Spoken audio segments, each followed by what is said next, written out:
भारत में आपका फिर से एक बार स्वागत है न्यूज बुलेटिन में। इस बुलेटिन में बात होगी चतरा की, जहां 720 लीटर देशी महुआ शराब के साथ 2 लोगों को किया गया गिरफ्तार। साथ ही बात होगी फिरोजाबाद की, जहां आचार संहिता के चलते जिला फिरोजाबाद एटा बॉर्डर पर थाना रजावली पुलिस द्वारा बीती रात चेकिंग अभियान चलाया गया। और बताएंगे कि कैसे रीवा लक्ष्मण बाग में रंग पंचमी में धूमधाम से संपन्न हुआ होली महोत्सव का कार्यक्रम। और भी तमाम खबरों पर आइए करते हैं विस्तार से चर्चा। खबर झारखंड के चतरा से है, जहां चतरा वशिष्ठ नगर जोरी थाने ने 720 लीटर देसी महुआ शराब के साथ 2 शराब भट्टी संचालकों को गिरफ्तार किया है। ये जानकारी मुख्यालय डीएसपी ने अपनी प्रेस वार्ता में दी। उन्होंने बताया कि पुलिस अधीक्षक को गुप्त सूचना मिली थी कि वशिष्ठ नगर थाना क्षेत्र अंतर्गत ग्राम दंतार एवं लेढ़ो के कुछ शराब कारोबारियों द्वारा अपने अपने घरों में देशी महुआ शराब बृहद मात्रा में बनाई जा रही है। इस सूचना के आलोक में पुलिस उपाधीक्षक के नेतृत्व में छापेमारी टीम का गठन कर थाना प्रभारी वशिष्ठ नगर थाना एवं थाना सशस्त्र बल के साथ अवैध शराब कारोबारियों के घर पर छापेमारी की गई। छापेमारी के क्रम में ग्राम लेढ़ो के उमेश यादव के घर से करीब 480 लीटर अवैध देशी महुआ शराब एवं ग्राम दंतार के चंद्रदेव भारती के घर से 140 लीटर अवैध देशी महुआ शराब तथा ग्राम परमाचक के रामफल भारती के घर से 100 लीटर अवैध देशी महुआ शराब बरामद की गई है। वहीं इस क्रम में अधिक जानकारी देते हुए पुलिस अधीक्षक ने और क्या कुछ बताया, आइए आपको सुनाते हैं। हाँ, इसमें है कि पुलिस अधीक्षक महोदय चतरा को गुप्त सूचना मिली थी कि वशिष्ठ नगर थाना अंतर्गत 2 गांव हैं, दंतार और लेढ़ो में कुछ शराब कारोबारियों के द्वारा अवैध रूप से देसी महुआ का निर्माण और बिक्री का कार्य किया जा रहा है। उक्त सूचना के आलोक में मेरे नेतृत्व में एक छापेमारी दल का गठन किया गया, जिसमें वशिष्ठ नगर थाना प्रभारी और थाना के अन्य पदाधिकारी उसमें सम्मिलित थे। उसी के उपरांत छापेमारी किया गया। छापेमारी के संदर्भ में लेढ़ो ग्राम के रहने वाले उमेश कुमार यादव के घर से 480 लीटर देसी महुआ शराब बरामद हुआ है और ग्राम दंतार के रहने वाले चंद्रदेव भारती के घर से 140 लीटर देसी महुआ शराब बरामद हुआ है तथा ग्राम परमाचक के रामफल भारती के घर से 100 लीटर देसी महुआ शराब जब्त हुआ है। इसमें से कुल देखें तो 720 लीटर की बरामदगी हुई है देसी महुआ शराब की। इसमें कुल 2 लोगों को हमने। चतरा झारखंड से सीनियर संवाददाता लक्की की रिपोर्ट।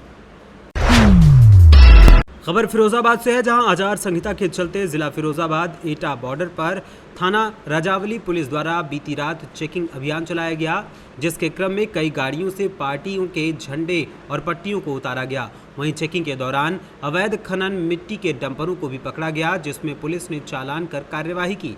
भारी मात्रा में पुलिस बल इस मौके पर मौजूद रहा। वहीं चेकिंग के दौरान अवैध मिट्टी खनन के डंपरों को पकड़ा गया, जिसमें पुलिस ने चालान कर कार्यवाही की, जिसमें किसान यूनियन भानु द्वारा रजावली थाने का घेराव किया गया। सैकड़ों की संख्या में किसान इकट्ठे हुए। वहीं किसान अपनी जिद पर अड़े रहे। इस मौके पर पहुंचे सीओ टूंडला ने मामले को शांत कराया। कल रात में थाना रजावली प्रभारी द्वारा डंपरों के खिलाफ कार्रवाई करते हुए उनकी जांच की गई थी कि वो वैध है कि अवैध है। इसी कार्रवाई को लेकर किसान यूनियन ने धरना किया कि उनके डंपरों को क्यों रोका गया। तो उनको समझाया गया कि ये एक कार्रवाई है जिसमें चेक किया जाएगा कि वैध है कि अवैध है। तो अभी जो सब मान गए हैं, किसी भी तरह का कोई अवैध कार्य पूरे थाना रजावली क्षेत्र में नहीं होगा। फिरोजाबाद से कैमरा पर्सन ताहिर सिद्दीकी के साथ सीनियर संवाददाता बबलू फरमान की रिपोर्ट। खबर गोंडा से है, जहां तरफगंज बीजेपी विधायक प्रेम नारायण पांडे की गाड़ी दुर्घटना में क्षतिग्रस्त हो गई। गोंडा तरफगंज हाईवे पर ये सड़क हादसा हुआ, जहां नीलगाय से टकराने पर गाड़ी का अगला हिस्सा क्षतिग्रस्त हो गया है। गाड़ी में सवार विधायक प्रेम नारायण पांडे समेत अन्य लोग बाल बाल बच गए। गोंडा से सीनियर संवाददाता मुजीब की रिपोर्ट।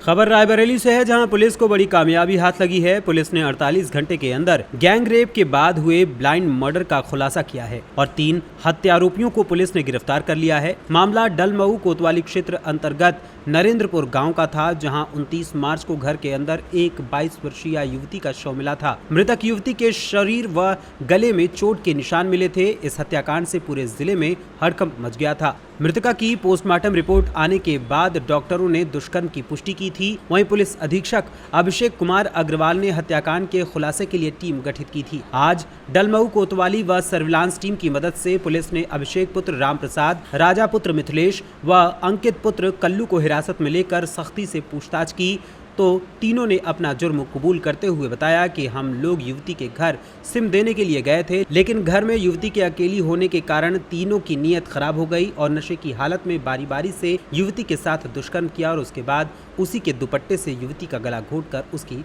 हत्या कर दी। डलमऊ क्षेत्र में एक युवती का शव मिला था, उसी के संदर्भ में आज एक खुलासा किया जा रहा है। तत्काल ही हमारी फील्ड यूनिट और थाना पुलिस द्वारा घटना का मौका मुआयना किया गया था। हमारे द्वारा भी, अपर पुलिस अधीक्षक द्वारा भी मौका मुआयना किया गया था। आज 3 अभियुक्त को जेल भेजा जा रहा है, जिनका नाम अभिषेक, राजा और अंकित है। ये तीनों उसी गांव के हैं। अभियुक्तों ने पूछताछ में यह बात बताया है कि वे इस लड़की को सिम कार्ड देने के लिए आए हुए थे और जब उन्होंने लड़की को घर में अकेला पाया तो उन्होंने उनके साथ दुराचार किया और दुराचार करने के पश्चात नशे की हालत में उन्होंने लड़की का गला घोंट दिया और सर पर प्रहार किया, जिसकी वजह से घटना कारित हुई थी। तीनों अभियुक्तों को न्यायिक हिरासत में भेजकर इन्हें जेल भेजा जा रहा है और इसमें ठोस कार्रवाई, भविष्य में गैंगस्टर कार्रवाई भी की जाएगी।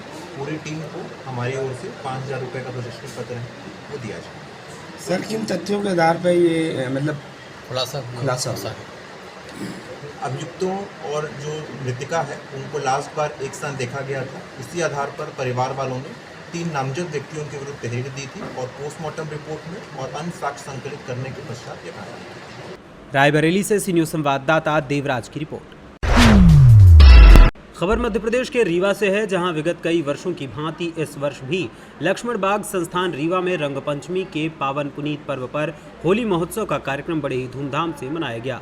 आयोजक लक्ष्मण बाग संस्थान के पुजारी आचार्य कृष्णकांत द्विवेदी ने इस मौके पर बताया कि विगत कई वर्षों की भांति इस वर्ष भी रंग पंचमी के पावन पर्व पर 30 मार्च को होली महोत्सव का कार्यक्रम रखा गया था, जिसमें सुंदर होली गीत, नन्हे मुन्ने बच्चों की झांकियां, नृत्य कला एवं फूलों की बरसात, फूल होली का आयोजन बड़ी धूमधाम से संपन्न हुआ। इस अवसर पर श्री चिरहुला नाथ जी के प्रमुख पुजारी स्वामी गोकर्णाचार्य एपी त्रिपाठी, जनपद सदस्य मृगेंद्र नाथ त्रिपाठी, समाजसेवी सिद्धार्थ श्रीवास्तव, साइनांजलि समिति से डॉक्टर अनुराधा श्रीवास्तव ने बच्चों को गोल्ड मेडल एवं प्रमाण पत्र देकर पुरस्कृत किया। वहीं वरिष्ठ पत्रकार मुकुंद त्रिपाठी, आचार्य ब्रजेंद्र शुक्ला, आचार्य शिवाकांत द्विवेदी, पंडित रविराज शास्त्री, पंडित रामनारायण द्विवेदी, राजेंद्र त्रिपाठी इत्यादि लोगों की बहुत सुंदर प्रस्तुतियां देखकर सभी दर्शकों का मन प्रसन्न हो गया। रीवा मध्य प्रदेश से सी न्यूज़ संवाददाता अर्जुन तिवारी की रिपोर्ट। आज एनडीए के प्रत्याशी एवं राष्ट्रीय लोक मोर्चा के उपेंद्र कुशवाहा अपने लोकसभा चुनाव 2024 का चुनावी प्रचार का आगाज डेहरी से करते हुए नजर आए। उपेंद्र कुशवाहा ने इस दौरान कहा कि देश की जनता नरेंद्र मोदी को एक बार फिर से प्रधानमंत्री बनाने के लिए मन बना चुकी है। हमें पूर्ण विश्वास है कि बिहार की सभी 40 सीटों पर एनडीए को जीत मिलेगी। हमारे लिए यहाँ कोई चुनौती नहीं है, सिर्फ औपचारिकता रह गई है, जिसके लिए हम लोग जनता के बीच में जा रहे हैं और उनसे आशीर्वाद ले रहे हैं। यहाँ किसी भी प्रकार की कोई चुनौती हमारे लिए नहीं है। वहीं प्रशांत किशोर के उस बयान जिसमें प्रशांत किशोर ने कहा था कि नीतीश कुमार जिसके साथ जाएंगे उसको नुकसान होगा, इस पर उपेंद्र कुशवाहा ने कहा कि नीतीश कुमार के आने से हम मजबूत हुए हैं, इसमें कोई नुकसान की कोई बात नहीं है। वहीं राजद नेता और बाहुबली मुन्ना शुक्ला द्वारा जाति सूचक शब्द का इस्तेमाल करते हुए दिए गए बयान पर उन्होंने कहा कि इस तरह के बयान देने का अधिकार किसी को नहीं है। सभी जाति के लोग एक बराबर हैं और सभी का सम्मान करना चाहिए। में एनडीए की लोकसभा चुनाव में क्या स्थिति रहेगी? देखिए, ये तो जनता का ही फैसला हो चुका है। हम लोग जहाँ जहाँ जा रहे हैं मतलब सिर्फ हम काराकाट लोकसभा क्षेत्र की बात नहीं कर रहे हैं, पूरे बिहार में हर जगह एनडीए कार्यकर्ता नेता से आगे आज जनता है। और उसका सबसे बड़ा कारण है कि नरेंद्र मोदी जी के ऊपर अटूट विश्वास है देश की जनता का, बिहार की जनता का। सब लोगों को लगता है कि कोई उम्मीद की किरण है तो नरेंद्र मोदी जी हैं, क्योंकि नरेंद्र मोदी जी ने अपने कार्यकाल में करके दिखाया है। समाज के सभी सेक्टर के लोगों के लिए, खासकर जो अंतिम पंक्ति में खड़ा व्यक्ति है वहाँ भी कैसे सुख सुविधा पहुँचे, उनके लिए भी विशेष अवसर पहुँचे। तो हर चीज़ की चिंता उन्होंने की है। इसलिए पूरे बिहार में सब लोगों ने मन बना लिया है कि एनडीए के पक्ष में लोग मतदान करेंगे। और जब आम जनता ही मन बना चुकी है तो क्या कहना है, सभी जगह एनडीए 40 में 40 हम लोग जीतेंगे। जाति सूचक शब्द का इस्तेमाल किया है। उन्होंने कहा है कि भूमिहार की जगह पर हम भूमिहार हैं, चमार थोड़ी है। इस पर क्या कहेंगे? देखिए, इस तरह की बात, इस तरह के शब्दों का इस्तेमाल करने की इजाज़त तो किसी को नहीं दी जा सकती है। व्यक्ति किसी पॉलिटिकल पार्टी का हो, किसी राजनीतिक दल से जुड़ा हो न हो, किसी के लिए भी इस तरह के शब्दों के इस्तेमाल की इजाज़त नहीं दी जा सकती। आप एक के लिए भी, नीतीश के लिए भी काम किया। उनका कहना है कि नीतीश कुमार के साथ जो भी लोग रहेंगे उनका नुकसान होगा। क्या लगता है कि आपको नीतीश कुमार के चलते इस बार के चुनाव में नुकसान होगा? नीतीश जी के आने से और मजबूती मिली है। तो यह कहना कि नीतीश जी के कारण नुकसान होगा, कतई नहीं। देखिए, सीधी सी बात है, नरेंद्र मोदी जी को जनता ही जब फिर से प्रधानमंत्री बनाना चाह रही है तो इसमें किसी खास कारण से नुकसान का कहाँ कोई मामला बनता है। आज कर रहे हैं, क्या लगता है आपको कितनी चुनौतियां होंगी इस बार? देखिए, मेरी नज़र से तो कोई चुनौती नहीं है। हम लोगों को औपचारिकता करनी है। जो भी चुनाव कैंपेन के दौरान होता है, आम लोगों से जाकर के उनसे हाथ जोड़ना, आग्रह करना, निवेदन करना और भारत सरकार, राज्य सरकार की उपलब्धियों को वहां तक पहुंचाना, उनको याद दिलाना। तो इस भूमिका में हम अकेले नहीं, एनडीए के तमाम नेता साथी जो यहाँ इस लोकसभा क्षेत्र के हैं, सारे लोग लगे हुए हैं। तो निश्चित रूप से एक तरह से कहिए कि चुनौती जैसी कोई बात नहीं है। हर तरफ से जो खबर है उसके हिसाब से हम लोग बहुत अच्छा मार्जिन से चुनाव जीतेंगे। रोहतास, बिहार से सी न्यूज़ संवाददाता पंकज कुमार की रिपोर्ट।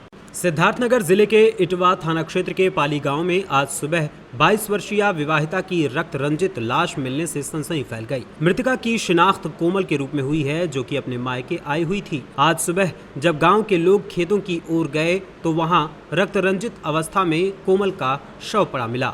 आनन फानन में ग्रामीणों ने इसकी सूचना परिजनों के साथ साथ पुलिस को भी दी। मौके पर पहुंची पुलिस ने शव का पंचनामा भरकर पोस्टमार्टम के लिए उसे भेज दिया है। इस मामले में मृतका के पिता की माने तो कोमल का विवाह 4 वर्ष पूर्व इटवा थाना क्षेत्र के बख्शी गांव के शिव पूजन से हुआ था। मृतका के पिता का कहना है कि कल दोपहर एक मोबाइल व अनार लेकर पति आया और घर के बाहर रख कर चला गया था। शाम को उसी फोन पर कॉल करके पत्नी को बुलाया और हत्या कर दी। वहीं इस मामले में एसपी प्राची सिंह ने बताया कि सुबह 7 बजे सूचना मिली कि पाली गांव में एक महिला का शव पड़ा मिला है। जानकारी मिलते ही इटवा थाने की पुलिस व हम लोगों ने घटनास्थल का निरीक्षण किया। डेड बॉडी को पोस्टमार्टम के लिए भेजकर आगे की विधिक कार्यवाही की जा रही है। परिजनों ने मृतका के पति पर हत्या का आरोप लगाया है। पति को हिरासत में लेकर पूछताछ की जा रही है। आज 31 मार्च 2024 को सुबह लगभग 7:15 बजे ये सूचना प्राप्त हुई कि थाना इटवा अंतर्गत पाली गांव में एक महिला की लाश पड़ी हुई है। सूचना पाते ही तत्काल थाने की पुलिस और मेरे द्वारा भी घटनास्थल का निरीक्षण किया गया। घटनास्थल का निरीक्षण करने के पश्चात वहां से ये ज्ञात हुआ कि जो मृतका है उसका नाम कोमल है, जिसकी उम्र लगभग 22 वर्ष है। 4 साल से वो शादीशुदा है और घर वालों से बातचीत करने के बाद ये पता लगा कि जो उसका पति है उसी ने संभवतः उसकी हत्या की है। पति को हिरासत में ले लिया गया है, उससे पूछताछ की जा रही है। मृतका के गले में चोट के निशान है, बॉडी पीएम के लिए भेजी जा रही है और इसमें अग्रिम विधिक कार्रवाई की जाएगी। आपका मुन्ना कहाँ के रहने वाले हैं? पाली। आपकी बेटी की लाश मिली है, क्या मामला है पूरा? हमारे बेटी के लाश में यहाँ काटा हुआ है गला। कैसे क्या हुआ है? और उसका पति गया है सवेरे 11 बजे, मोबाइल दिया है और 1 किलो अनार, उसमें कुछ गर्भवती थी, कुछ पीने वाला 1, 2, 3 शीशी, तो 4 पाइप पे फेंक के बरंदे पे और उसके बाद तुरंत चला आया है। और मोबाइल लड़की के पास पहले नहीं था, वो मोबाइल शाम को 7 बजे लगाया है। सिद्धार्थनगर से सी न्यूज संवाददाता धर्मेंद्र कुमार की रिपोर्ट। फिलहाल न्यूज बुलेटिन में बस इतना ही। देश दुनिया की तमाम खबरों की जानकारी के लिए आप देखते रहें सी न्यूज भारत। हर खबर आपके साथ, आपके हाथ।